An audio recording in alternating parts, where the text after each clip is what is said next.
Do you ever just sit there replaying a conversation you had, 100 times, trying to make it make sense? Breakups can leave us staring, at old messages or searching for phrases we'll never hear. It keeps us wondering, why did it end? What could we have done differently? And if they will ever give us the closure that we want. But I want to tell you now that waiting for someone else to give you closure is like waiting for the sky to apologize to you for raining on your head. It's just not going to happen. However, that is exactly where our power lies. Because I really do believe that we can create our own closure. And all we need to do is just stop chasing answers, because we'll never get them anyway. And instead, start focusing on the life and getting the most out of it that we can.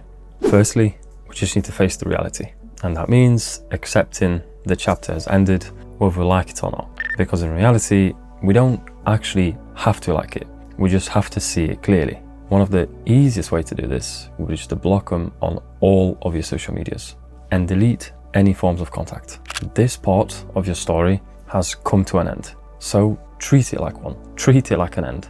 When a show or a film you've watched finishes, you don't get little snippets and little extra scenes and things dribble to you on your timeline. It is done.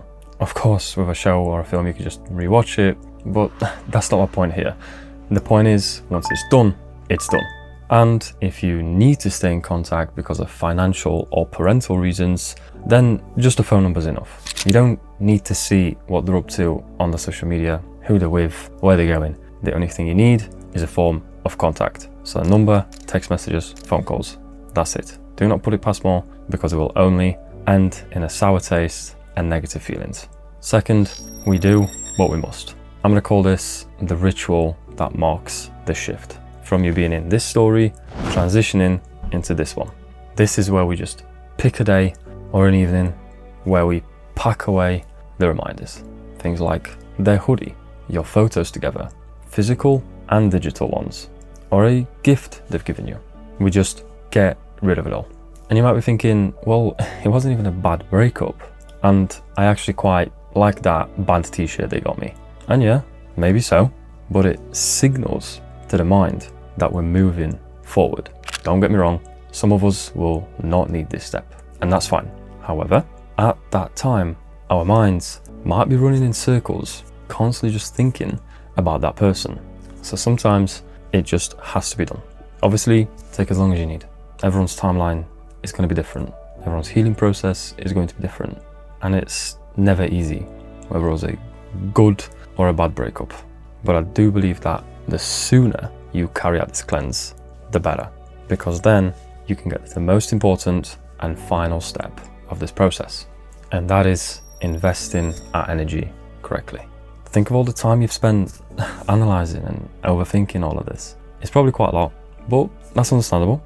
It's what just tends to happen. But we need to reflect that somewhere else completely. We need to redirect it into ourselves.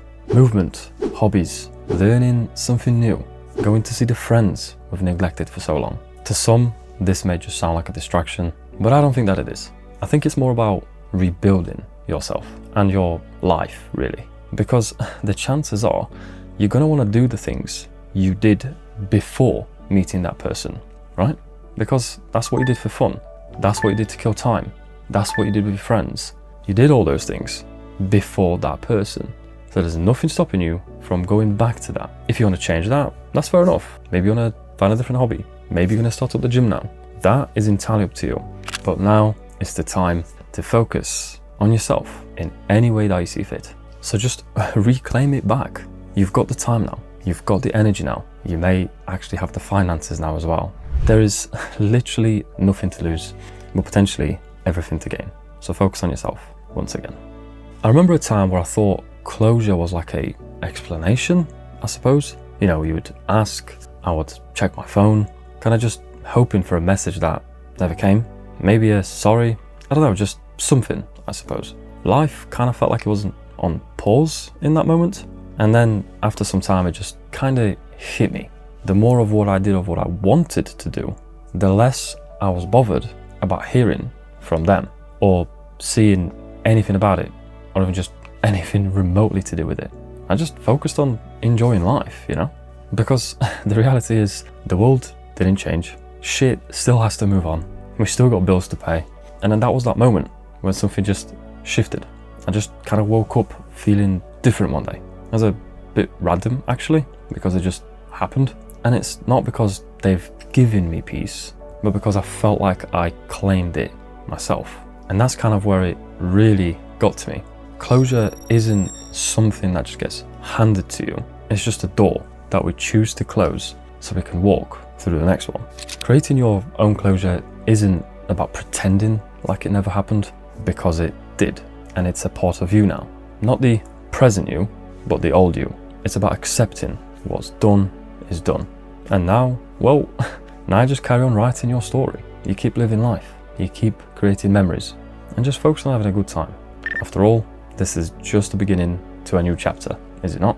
So let's not wait for a message or a phone call that may never come. Let's write a new chapter. Let's take that first step. Let's have that conversation with ourselves.